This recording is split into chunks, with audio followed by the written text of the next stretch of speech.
कि आप हमें एक ब्रीफली हमें बताएं about your educational and professional journey in a nutshell sir please. ठीक है, क्योंकि मेरी एजुकेशन मुकम्मल होने के बाद मेरी जॉब हो गई थी। ओके, गवर्नमेंट की जॉब हुई मेरी एक्साइज डिपार्टमेंट में, तो 2 मंथ में उसमें रहा। फिर एक अप्लाइड टेक्नोलॉजी में मेरी जॉब हुई, तो मैंने दोनों ही रिज़ाइन कर दी। ओके, बिहाइंड रीज़न ये थी कि उसमें मेरी जस्ट फॉर मेरे पर्सनल बेनिफिट थे, मेरी पर्सनल ग्रूमिंग थी। सो अभी तक एज ऑफ नाउ एक तो मुझे बताएं आरसीडीपी को कितना टाइम हो गया एस्टेब्लिश हुए, एंड सेकेंडली कितनी आप लोगों ने सपोर्ट किए अभी तक घरों को, कितना फैसिलिटेट कर रहे हैं आप? तो अबाउट 1.5 मिलियन से हमने जो है ना वो हमने शुरू किया था। और जब हम एक ब्रांच से काम कर रहे थे तो अबाउट कोई 37 लोन हमने दिए थे और वो भी डिफ़ॉल्ट हो गया। अच्छा सर, आपका आरसीडीपी का एक टैगलाइन स्लोगन है अ रे ऑफ होप, इसको आपने कैसे किया? बिकॉज अगेन आप कह रहे हैं काफ़ी स्टार्टिंग में काफ़ी सारे लॉसेज हुए, बिल्कुल ही डिमोटिवेट ऑब्वियसली हो गए, डिफॉल्टर हो गए ऑब्वियसली, उसको फिर आपने कैसे किया? How does this like slogan reflect your services? 70% based agriculture है हमारे पास। वो जो लाइफ स्टॉक है, जो एग्रीकल्चर वहाँ पे है और रूरल प्रोडक्ट हैं, उसके ऊपर भी उन लोगों की अंडरस्टैंडिंग नहीं है। तो जब हम वहाँ पे जाते हैं, हम उनके लिए स्पेशल एक डेवलपमेंट प्लान जो है वो बनाते हैं उन लोगों के लिए according to their product, according to their situation, कि उनकी सिचुएशन के मुताबिक कौन सी ऐसी प्रोडक्ट है जो हम उनके साथ डिस्कस करें। आपका एक प्रोजेक्ट है अपनी छत अपना घर, इसके ऊपर मुझे ब्रीफली थोड़ा सा बताएं कि व्हाट इज़ इट? वो एक प्रोसेस है, ठीक है। एप्लीकेशन जो है वो पोर्टल पे देते हैं, जो अपनी छत अपना घर वाला है। ये जो हाउसिंग डिपार्टमेंट है, मिनिस्ट्री ऑफ हाउसिंग के अंडर ये आ रहा है, वो पोर्टल के ऊपर अप्लाई करता है। अप्लाई करने के बाद वो एक प्रोसेस होता है, प्रोसेस के बाद पोर्टल पे उसका नाम आ जाता है। तो आरसीडीपी जो है वो इसकी पार्टनर ऑर्गेनाइजेशन है। Assalamualaikum, my name is Shafa Khalid and we are here with a very new episode of Coffee with CEO, a podcast where we sit together with the visionary leaders and we talk about innovation, we talk about their leadership styles, and then we talk about their success journey of resilience and strength.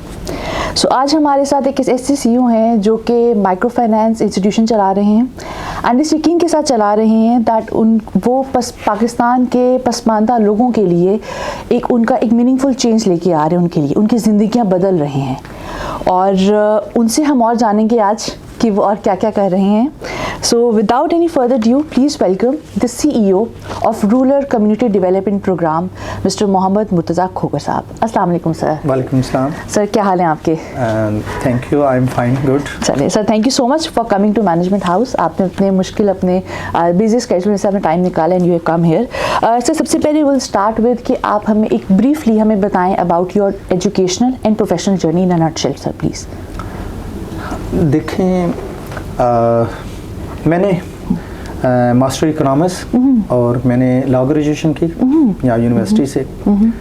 तो मेरे पास एक रास्ता था, मैं job करूँ, ठीक है, और दूसरा रास्ता ये था कि मैं लोगों की वेलफेयर और लोगों की डेवलपमेंट और अपनी जो कम्युनिटीज़ है उसके लिए काम करूँ। तो फिर मैंने ये रास्ता चूज़ किया, ठीक है, क्योंकि मेरी एजुकेशन मुकम्मल होने के बाद मेरी जॉब हो गई थी। ओके, गवर्नमेंट की जॉब हुई मेरी एक्साइज डिपार्टमेंट में, तो 2 मंथ में उसमें रहा। फिर एक अप्लाइड टेक्नोलॉजी में मेरी जॉब हुई, तो मैंने दोनों ही रिज़ाइन कर दी। ओके, बिहाइंड रीज़न ये थी कि उसमें मेरी जस्ट फॉर मेरे पर्सनल बेनिफिट थे, मेरी पर्सनल ग्रूमिंग थी और मेरी फैमिली ग्रूमिंग थी, क्योंकि मेरे विजन में था कि मेरी वजह से और लोगों को क्या कोई बेनिफिट हो रहा है, मैं कुछ ऐसा सर्व करूं। तो इस वजह से फिर हमने ये जो आरसीडीपी है विद द सपोर्ट ऑफ जो उस वक्त फ्रेश इस तरह के ग्रेजुएट और इस तरह के कोई एजुकेटेड जो यंग थे, उनके साथ मिलके हमने फिर आरसीडीपी के प्लेटफॉर्म से जो है वो काम शुरू किया था। चलें, ज़बरदस्त सर। अच्छा सर, आरसीडीपी का मैंने विज़न देखा है कि वो कहते हैं कि फाइनेंशियल नॉन फाइनेंशियल में सर्विसेज प्रोवाइड करनी है, ठीक है। सो अभी तक एज ऑफ नाउ एक तो मुझे बताएं आरसीडीपी को कितना टाइम हो गया एस्टेब्लिश हुए, एंड सेकेंडली कितनी आप लोगों ने सपोर्ट किए अभी तक घरों को, कितना फैसिलिटेट कर रहे हैं आप? देखें, इसकी जो पास्ट हिस्ट्री है आरसीडीपी की वो तकरीबन कोई वैसे तो इसका जो इनफॉर्मल 4-5 ईयर तो हमें लगे इसको एस्टेब्लिश करते हुए, इसका जो स्ट्रक्चर है उसको बनाते हुए, टीम बिल्डिंग के ऊपर काम किया, उनकी ट्रेनिंग के ऊपर काम किया। फिर जिन एरियाज़ में हम काम करना चाह रहे थे वहाँ पे हमने इसके ऊपर रिसर्च बाकायदा की। तो उसके बाद हमने एक ब्रांच से एक्चुअली शुरू किया था। अच्छा, एक ब्रांच से शुरू किया था और एक रूम वाली जो ब्रांच है उससे शुरू किया था। और हमने किया था अबाउट 1.5 मिलियन से ओनली जो है ना वो हमने शुरू किया था। और जब हम एक ब्रांच से काम कर रहे थे तो अबाउट कोई 37 लोन हमने दिए थे और वो भी डिफ़ॉल्ट हो गए। ना करें really? वो भी डिफ़ॉल्ट हो गए।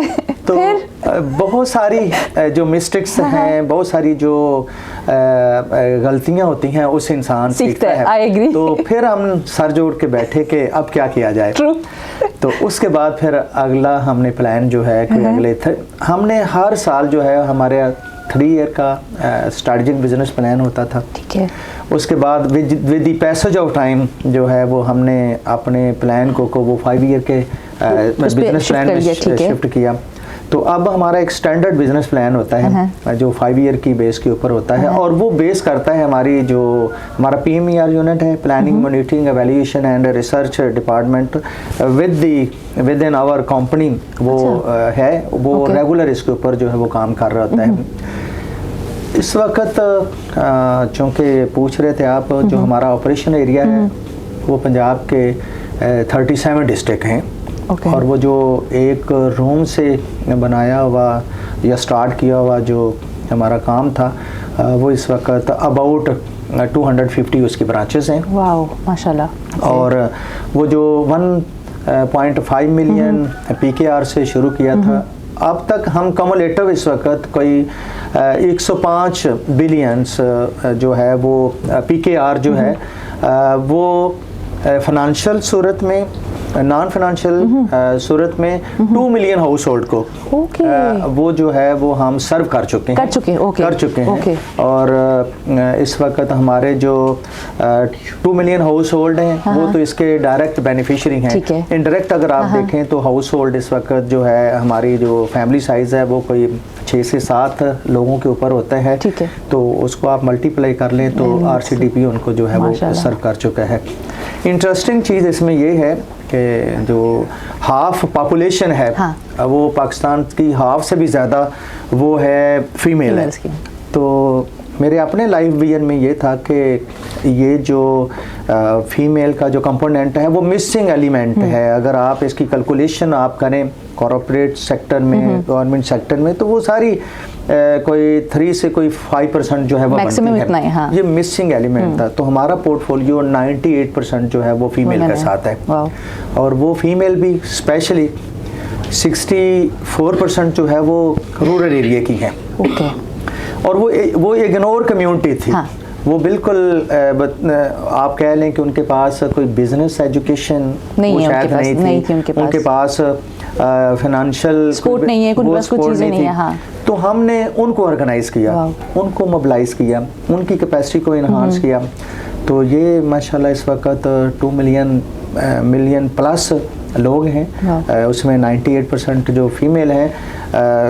Thanks god with the support of my team और with the support of all stakeholder जो इसके जिनका एक सपोर्टिव रोल जो है वो रहा है। उसके बोर्ड ऑफ द डायरेक्टर्स हैं और इसके दूसरे स्टेक होल्डर, इसके लैंडर हैं, इसके कंसल्टेंट हैं और इसकी हमारी जो टीम है हेड ऑफिस से लेके जो एक सपोर्ट स्टाफ तक है, इन सब लोगों की कंट्रीब्यूशन है।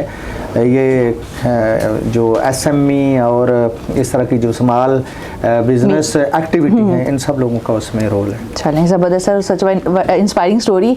अच्छा सर, आपका RCDP का एक टैगलाइन स्लोगन है अ रे ऑफ होप, इसको आपने कैसे किया? बिकॉज अगेन आप कह रहे हैं काफ़ी स्टार्टिंग में काफ़ी सारे लॉसेज हुए, बिल्कुल ही डिमोटिवेट ऑब्वियसली हो गए, डिफॉल्टर हो गए ऑब्वियसली, उसको फिर आपने कैसे किया? How does this like slogan reflect your services? देखें, मेरे पास कोई एग्जैक्ट फिगर नहीं है लिटरेसी रेट की पाकिस्तान की, लेकिन मेरी जहाँ तक एक अंडरस्टैंडिंग है, कॉन्ट्राडिक्शन है जो हम क्लेम करते हैं जी हम 60% 50% जो है वो लिटरेसी रेट हमारा है, क्योंकि हम रूरल एरिया में काम कर रहे होते हैं और ग्रास रूट्स लेवल पे काम कर रहे होते हैं। इतने इनोसेंट लोग हैं जो स्कूल गोइंग भी नहीं है, और वो एरिया टू एरिया जो है वो वेरी करते हैं क्योंकि हमारे पास अर्बन सेमी अर्बन एरिया की कैलकुलेशन होती है, लेकिन अगर आप रिमोट एरियाज में आप जाएं तो क्वालिटी ऑफ एजुकेशन भी उनकी क्या है उसको अगर आप एवेल्यूएट करें, उससे आप अंदाज़ा करें, तो उनके पास वो वाली जो बिजनेस एजुकेशन है वो तो बिल्कुल ना होने के बराबर है। 70% बेस्ड एग्रीकल्चर है हमारे पास, वो जो लाइफ स्टॉक है, जो एग्रीकल्चर वहाँ पे है और रूरल प्रोडक्ट हैं, उसके ऊपर भी उन लोगों की अंडरस्टैंडिंग नहीं है। तो जब हम वहाँ पे जाते हैं, हम उनके लिए स्पेशल एक डेवलपमेंट प्लान जो है वो बनाते हैं उन लोगों के लिए according to their product, according to their situation, कि उनकी सिचुएशन के मुताबिक कौन सी ऐसी प्रोडक्ट है जो हम उनके साथ डिस्कस करें। उसकी बाकायदा हमारी जो टीम है, हमारा जो कैपेसिटी बिल्डिंग डिपार्टमेंट है, वो उन लोगों के साथ बैठता है, कंसेंसस डेवलप करता है और अकॉर्डिंग टू देयर कैपेसिटी और अकॉर्डिंग टू देयर नीड जो है उस वो प्रोडक्ट हम उनको डिजाइन करके देते हैं कि उनके ज्योग्राफिकल एरिया में लाइफ स्टॉक की अगर है रिक्वायरमेंट है, किस चीज की जरूरत है, उसके हिसाब से प्राप्त तो उसके मुताबिक हम उनकी प्रोडक्ट उनको बना के देते हैं। एग्रीकल्चर की फिर जो इसकी जो है एग्री की है, फिर लाइफ स्टॉक की है, डेयरी की, सब प्रोडक्ट उनको बना के देते हैं। पहले उनकी ट्रेनिंग, फिर उनको फाइनेंशियल और नॉन फाइनेंशियल सर्विसेज देते हैं, क्योंकि वो तो वहाँ पे बैठे होते हैं लोग, उनको अंदाज़ा नहीं है कि हम क्या कुछ कर सकते हैं। और मैं आपको बताऊँ, इतना को पोटेंशियल है, इतना को वो जीनियस लोग होते हैं जिनको हम कहते हैं कि जी वो तो रूरल बेस्ड कम्युनिटी है। सिर्फ एक तो एक्सेस टू रिसोर्सेज नहीं है और फिर जो स्टेक होल्डर हैं उनकी भी एक्सेस जो है वो ग्रास रूट्स लेवल पे नहीं है। तो इसी वजह से हमने वो जो रे ऑफ होप जो है, इसी वजह से क्या कि RCDP जो है वो एक आपके लिए होप है। इंशाल्लाह हम उनको अपलिफ्ट करेंगे, उन लोगों को उठाएंगे, उनको लेके आएंगे, उनको इंडिपेंडेंट करेंगे और they can do everything because they have the capacity or they have the vision, they have the business vision, they have the vision of their product और वो लोग कर रहे हैं इस वक्त। मैंने जैसे आपको बताया है कि अगर हमारी 250 ब्रांचेस इस वक्त काम कर रही हैं और हमारा 2700 के करीब हमारी टीम है, और उसमें माशाल्लाह अब तो ऐसे लोग हैं जिन्होंने PhD इन बिजनेस डेवलपमेंट भी की हुई है, चार्टर्ड अकाउंटेंट लोग हैं और जो टेक्नोलॉजी के लोग हैं, और हमारा सारा जितनी वर्किंग है वो सारी ऑनलाइन है, मतलब जो मैनुअल थी अब तो सब सारी वो डिजिटली हो गई है। अच्छा सर, आपका एक प्रोजेक्ट था, आपके 37 आप डिस्ट्रिक्ट्स में आप लोग हैं पंजाब में, आप लोगों की प्रेजेंस अगर देखा जाए, आपका एक प्रोजेक्ट है अपनी छत अपना घर, इसके ऊपर मुझे ब्रीफली थोड़ा सा बताएं कि व्हाट इज इट। देखें, इस वक्त अभी पंजाब गवर्नमेंट ने ये बहुत अच्छा इनिशिएटिव लिया हुआ है उनका, और ये ऐसे लोगों के लिए है जो स्पेशली दो तरह का ये प्लान है। एक लैंडलेस थे लोग और वो उनके पास वो वाले रिसोर्सेज नहीं थे, उनके लिए भी पंजाब गवर्नमेंट का ये है कि उन्होंने कुछ 20,000 एप्लीकेशन ली हैं जो उनको वो देंगे कुरानबाजी करके कि अगर वो लकी पीपल हैं तो उनको प्लाट मिलेंगे। लेकिन ऐसे लोग जिनका रूरल एरिया में 5 मरला का प्लाट है या 10 मरला का है और अर्बन एरिया में 3 मरला का मकान है, तो वो एक प्रोसेस है। एप्लीकेशन जो है वो पोर्टल पे देते हैं, जो अपनी छत अपना घर वाला है। ये जो हाउसिंग डिपार्टमेंट है, मिनिस्ट्री ऑफ हाउसिंग के अंडर ये आ रहा है, वो पोर्टल के ऊपर अप्लाई करता है। अप्लाई करने के बाद वो एक प्रोसेस होता है, प्रोसेस के बाद पोर्टल पे उसका नाम आ जाता है। तो RCDP जो है वो इसकी पार्टनर ऑर्गेनाइजेशन है। ये सारा जो प्रोसेस कंप्लीट करने का रोल है वो भी RCDP का है। उसके बाद इनको डिस्पर्स करना जो है वो भी RCDP का काम है, और उनसे रिकवरी लेना भी RCDP का प्रोजेक्ट सारा। मैं समझता हूँ ये बहुत ही आप कह लें कि स्माइलिंग प्रोग्राम है ऐसे गुरबा के लिए मैं समझता हूँ कि 10-10 सालों से ये देख रहे थे कि कोई हमारा मसीहा है कि हम अपनी उस प्लाट के ऊपर जो छत बना लें, कहते हैं ना वो एक छत बना लें। 9 ईयर की इसकी है वो रीपेमेंट का प्लान है, कोई 14,000 के करीब इसकी मंथली इंस्टॉलमेंट वो बनती है। तो इस वक्त RCDP जो है उसने भी तकरीबन इस वक्त कोई 5,000 के करीब जो है वो लोगों को दूसरा जो है इसमें असिस्ट किया है। उनको किसी को फर्स्ट इंस्टॉलमेंट मिल गई है, किसी का प्रोसेस मुकम्मल हो गया, किसी को सेकंड इंस्टॉलमेंट मिल गई है और किसी ने वो घर बना लिए हैं। और ये इंशाल्लाह कोई 5 ईयर तक हमारा कॉन्ट्रैक्ट गवर्नमेंट के साथ हुआ हुआ है और हम इसको मुकम्मल करके, तो मेरा ख्याल है कि छोटी सी कंट्रीब्यूशन है ऐसे लोगों के पास जिनके पास कोई जरिया नहीं है, कुछ भी नहीं है। चले ज़बरदस्त सर। अच्छा सर, एक सक्सेसफुल CEO वो होता है जिसके पीछे एक टीम हो। तो आपके ख्याल में एज यू हैव मेंशन कि आपकी टीम बहुत सपोर्टिव है, आपकी टीम ने बहुत सपोर्ट किया है, सारा कुछ आपकी टीम कर रही है। सो आपके ख्याल में ऐसी वो कौन सी 3 खसूसियात हैं एक विनिंग टीम की होनी चाहिए? आप थोड़ा सा इस चीज़ से अंदाज़ा कर लें कि मेरे पास जो लोग हैं वो माशाल्लाह जो मिनिमम मेरी हेड ऑफिस की टीम है वो कोई तकरीबन 10 से 12 ईयर के हैं और मैक्सिमम जो मेरे पास लोग हैं वो 20 से 20 ईयर के लोग हैं। अब देख लें कि उनके साथ, क्योंकि देखिए लीडरशिप का रोल है कि वो किस तरह की टीम बिल्ड कर रहे हैं, क्योंकि टीम अगर आपके पास मौजूद है तो उस टीम ने ही परफॉर्म करना है, उसी ने उस लीडर को, हेड ऑफ दी कंपनी को उसी ने सपोर्ट करना है। तो मैं समझता हूँ कि वो एक जर्नल वर्डिंग है कि right people for the right job, लेकिन उन लोगों को किस तरह से आप कैपेसिटेट कर रहे हैं, किस तरह से उनकी कैपेसिटी को इन्हांस कर रहे हैं और किस तरह के से उनके गैप एरियाज को आइडेंटिफाई कर रहे हैं। तो RCDP जो है विद इन द पाकिस्तान और आउट ऑफ द पाकिस्तान हम अपनी टीम को एक्सपोजर देते हैं कि नेशनली और ग्लोबली अगर आपने इस तरह का सर्व करना है तो आप नेशनल और ग्लोबल सर्विसेज को भी जाके दूसरा वो अंडरस्टैंड करो, उनको एक्सपोजर भी दूसरा अपॉर्चुनिटी दी जाती है। तो थैंक्स गॉड अभी जो हेड ऑफिस की टीम, फिर सेकंड लाइन, फिर थर्ड लाइन, फिर हमारी ऑपरेशनल टीम है, फिर कंट्रोल डिपार्टमेंट हमारे हैं, तो ये सब कुछ टीम की वर्किंग की वजह से, उनकी कंट्रीब्यूशन की वजह से जो है वो CEO अपने आप को रिकॉग्नाइज करवा रहे होते हैं कि जी ये एक सक्सेसफुल जो CEO है वो इनाम की वजह से होता है सक्सेसफुल। चलें, अच्छा सर, कौन से ऐसे 3 स्किल सेट हैं जो आप देखते हैं जब आप हायर करते हैं कोई नया बंदा अपनी टीम में?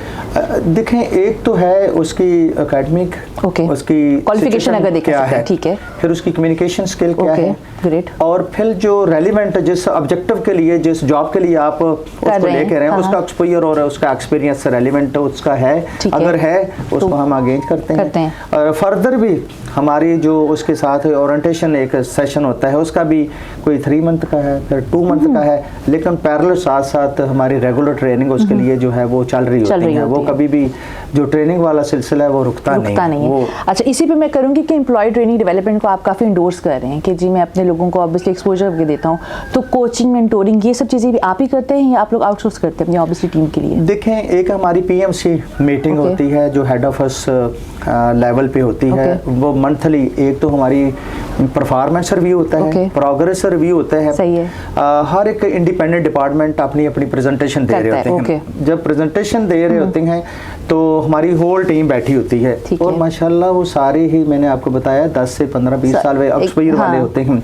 तो जहाँ पे दे फील कि ये गैप एरियाज हैं, ये डेफिशिएंसीज हैं, वो हाई भी हो रही होती हैं और साथ साथ उनको एक इनपुट भी मिल रहा होता है, फीडबैक इनको साथ साथ मिल रहा होता है। तो हेड ऑफिस लेवल पे तो आप कह लें कि वो मंथली उनको वो वाली जो इनपुट उनको मिल रहे होते हैं। लेकिन हमारा एक कैपेसिटी बिल्डिंग का डिपार्टमेंट है इंडिपेंडेंट, उसमें जो है वो सारे एक्सपोजर वाले जो लोग बैठे होते हैं वो ट्रेनिंग दिलवाते हैं, इंटरनल भी और एक्सटर्नल भी। एक तो हम रिसोर्स पर्सन जो है वो एक पूरा एक कम्युनिटी का ट्रेनिंग प्रोग्राम है और एक स्टाफ की ट्रेनिंग का प्रोग्राम है।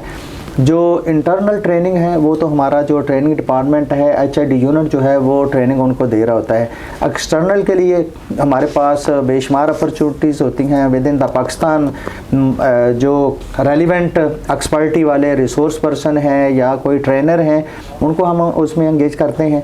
फिर एक्सटर्नल में हम इंटरनेशनल एक तो एक्सपोजर दिलवाते हैं ट्रेनिंग का, साथ इंटरनेशनल रिसोर्स पर्सन अगर होते हैं तो उनको भी कभी पाकिस्तान में इनवाइट करते हैं या अपनी टीम को जो है वो इंटरनेशनल एक्सपोजर देते हैं। सही। अच्छा सर, ख़वातीन के ऊपर आपने भी कहा है कि 95% आप लोगों का फोकस्ड है वो ख़वातीन को एम्पावर करने का, और जो रूरल सिटीज़ में जब आप लोग जाते हो उसमें आप लोग यही देखते हो, तो आपकी अपनी विद इन RCDP परसेंटेज कितनी है वुमेन की, लाइक वर्किंग हेयर अगर देखा जाए, ताकि हम वुमेन एम्पावरमेंट को हम थोड़ा सा देख सकें कि आप लोग प्रमोट कर रहे हैं बट आपके अपने अंदर कितना है?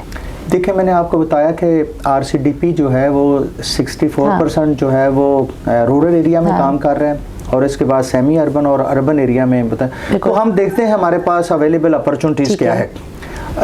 अपनी क्लाइंटेज को तो हमने इन्हांस कर लिया है। ठीक है। आपको पता है हमारी कुछ कल्चर्स, हमारे कुछ कस्टम, कुछ नॉर्म्स, कुछ वैल्यूज़ उस जोग्राफिकल एरियाज़ में होती हैं। हम उसको इम्प्रूव करने की कोशिश कर रहे हैं। इस वक्त कोई 37% पोर्टफोलियो जो है विद इन द जो स्टाफ है वो हमारा है, वो है। हम इसको इम्प्रूव करने की कोशिश कर रहे हैं। जैसे जैसे हमें अपॉर्चुनिटी मिल रही है तो वैसे वैसे उनको हम एंगेज कर रहे हैं। ज़बरदस्त। अच्छा सर, एक क्वेश्चन है कि RCDP को, like where do you see RCDP next 5 years, क्या प्लान है? अभी हमारा तकरीबन 2030 तक का हमारे पास एक हमारा स्ट्रेटजिक जो प्लान है वो डिज़ाइन है ऑन द बेसिस ऑफ हमारा जो PMER unit, planning monitoring evaluation research department, उसकी रिसर्च हमारे पास मुकम्मल है। ठीक है। और उसके जो रिसोर्सेज हैं, फाइनेंशियल रिसोर्सेज और नॉन फाइनेंशियल रिसोर्सेज, वो भी हमारे उस प्लान में शामिल है। हम इंशाल्लाह कोई 500 ब्रांचेस तक इंशाल्लाह 2030 तक पहुंचेंगे और जो हमारी डिस्बर्समेंट होगी वो कोई 500 बिलियन की होगी और 1.1 मिलियन हाउस होल्ड हमारा वो एक्टिव हमारा बार्बर होंगे, यानी क्लाइंट जो हमारा वो होगा, और 500 ब्रांचेस होंगी। और पूरे पाकिस्तान में आई मीन के हम सिंध में, KPK में, गिलगित बलूचिस्तान में और दूसरे जो पाकिस्तान के जो गैप बन रहा था वहाँ पे हम एग्जिस्ट कर रहे होंगे अपनी टीम के साथ। और ये सारी जो प्लानिंग हमारी है ये एक डॉक्यूमेंट की सूरत में ये कैलकुलेटेड है और प्लान्ड है और डिज़ाइन है कि 2030 तक, जैसे मैंने आपको बताया, रोड मैप आपका बेसिकली तैयार है, देखा चाहिए, कहना चाह रहे हैं। अच्छा सर, मुश्किल फैसले तो आपने किए होंगे अपनी पूरी ज़िंदगी में ऑब्वियसली, तो ऐसा कोई फैसला जो कि आपको अभी भी आप याद करते हैं कि अच्छा ये फैसला बड़ा मुश्किल था यार, ये बड़ी मुश्किल से मैंने किया, कोई ऐसा फैसला है? अच्छा, मुझे कोई ऐसे थैंक्स गॉड के कभी भी कोई मुश्किलात नहीं आई, लेकिन मुझे एक ही चीज़ पे रिग्रेट होता है क्योंकि हम लोगों को एम्प्लॉयमेंट देने वाले होते हैं, हम लोगों को सर्विसेज देने वाले होते हैं, तो उस वक्त जहाँ पे हमारे पास अपॉर्चुनिटी नहीं होती तो हमारे लिए मुश्किल हो जाता है उसको रिटेन करना, अपनी टीम के लोगों को, या मुश्किल हो जाता है उनकी सर्विसेज को देना, वो एक मुश्किल वक्त होता है। अदरवाइज तो हम रेगुलर जो है वो अपनी वर्किंग कर रहे होते हैं। चलिए ज़बरदस्त। शॉर्ट क्वेश्चंस की हम चलते हैं। लीडरशिप, मुझे इन अ लाइन आप बताएं, what is leadership to you? देखें, लीडरशिप जो है एक तो कुछ गॉड गिफ्टेड चीज़ें होती हैं।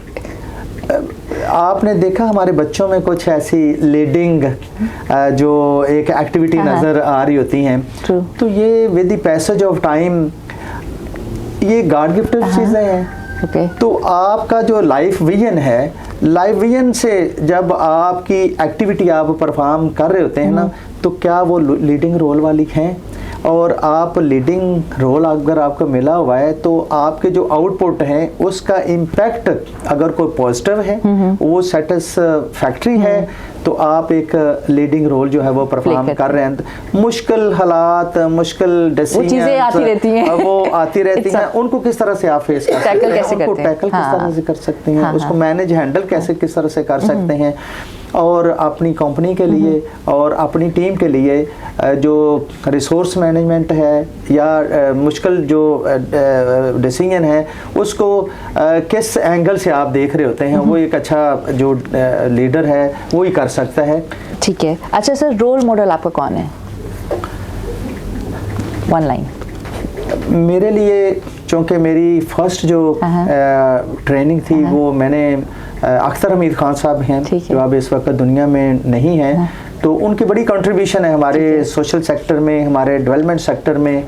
तो मैं तो उनको अपना मेंटोर इन द बिगिनिंग, क्योंकि मेरी फर्स्ट ट्रेनिंग जो थी वो ओपीपी में हुई थी, तो मैं उनको फिर इसके साथ साथ बेशुमार और लोग हैं, अभी सैप था उसके सैंकड़, उसमें तहसीन साहब थे जिन्होंने हमें कोई इस तरह की गाइडलाइन दी, वो भी मेरे मोहसन हैं जिनसे बहुत कुछ हमने सीखा, जिन्होंने हमारी ग्रूमिंग की, जो हमें उन्होंने बेसिक जो नॉलेज, बेसिक जो स्किल अंडरस्टैंडिंग है वो फिर उन्होंने आपको दी। अच्छा सर, सक्सेस क्या है? What is success to Murtaza साहब?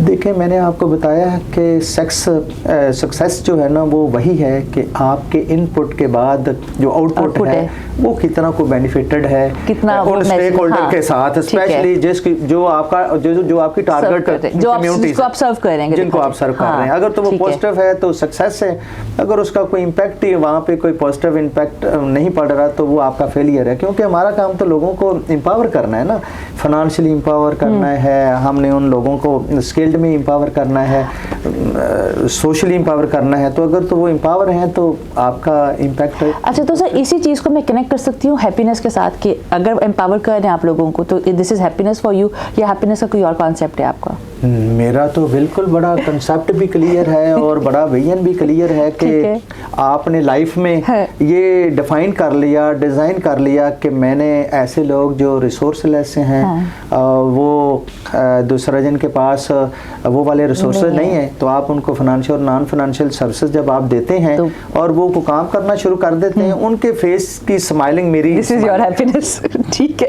अच्छा सर, स्ट्रेस है इस जॉब में, आप जो जॉब कर रहे हैं सीईओ, बिकॉज हमने ज़्यादातर देखा है जो सीईओ जो है बहुत ज़्यादा स्ट्रेसफुल उनकी जॉब होती है, सो कैसे, अगर स्ट्रेस होता है तो कैसे मैनेज करते हैं आप उसको? अच्छा, हर सेक्टर के जो है ना अपने अपने स्ट्रेस हैं, ठीक है ना, कॉर्पोरेट सेक्टर में लोगों को डे टू डे वो परेशानी में होते हैं।